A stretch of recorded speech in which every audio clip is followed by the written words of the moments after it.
Today I'm here as proud athlete for the official Tibetan national team called Team Tibet. Some years ago I used to represent Switzerland as a shot putter at the Olympic Games for youth in Denmark. It was a fantastic feeling to enter the stadium together with all the other athletes. I was proud to represent Switzerland. Nevertheless, deep down I was dreaming about how wonderful it would be to enter the stadium under the Tibetan flag with a Tibetan team. Now, after our attempt to join the games has been denied, I feel even more convinced that we Tibetans have a right to be a part of it. My eagerness and my motivation to go on training and to work hard for this aim have been strengthened after this disappointment.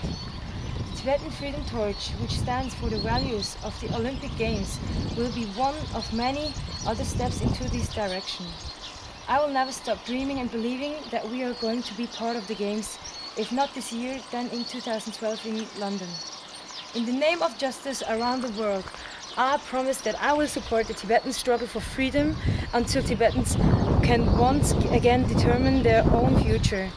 I make this pledge in the certainty that one day I will see Tibetan athletes competing alongside those of hundreds of other nations at the Olympic Games, and that China's occupation of Tibet will be brought to an end.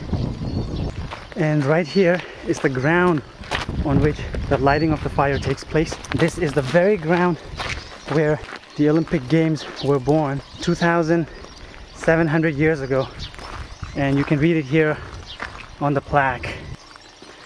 And we have Sultan running in the traditional Buddhist circle clockwise.